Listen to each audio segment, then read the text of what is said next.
पश्चिम द्रुतगती महामार्गावरची वाहतूक कोंडी सुद्धा आपण पाहतोय आणि सध्याची परिस्थिती आपण पाहतोय। मुंबईला पावसाचा सर्वाधिक फटका बसलाय। 3 दिवसांपासून पाऊस कोसळतोय। पुढचे काही तास अजून महत्त्वाचे सांगितलेले आहेत आणि मुंबईला सुद्धा ऑरेंज अलर्ट देण्यात आलेला आज पावसाचा त्याचाच फटका पाहतोय।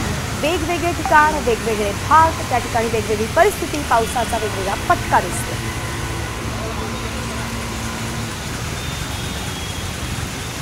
गेल्या 3 दिवसापासून सुरू असणाऱ्या मुसळधार पावसामुळे देखील वाहतूक कोंडीवर परिणाम पाहायला मिळतो। आज सकाळपासून देखील मुंबई शहर असेल, पश्चिम उपनगर असेल या पूर्व उपनगर असेल, या तिन्ही भागांमध्ये आहे तो मुसळधार पाऊस पडतो आणि यामुळे रेल्वे वाहतूक बरोबर रस्ते वाहतुकीवर देखील याचा मोठा परिणाम झालेला पाहायला मिळतोय।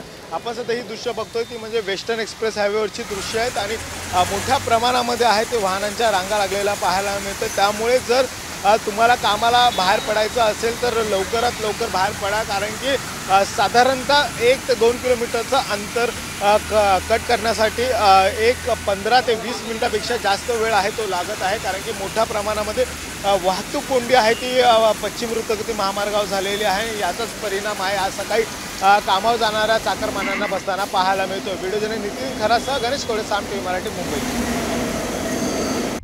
आता isakal.com आहे देशातील नंबर 1 ची मराठी न्यूज वेबसाईट। प्रत्येक अपडेटसाठी isakal.com ला नक्की भेट द्या।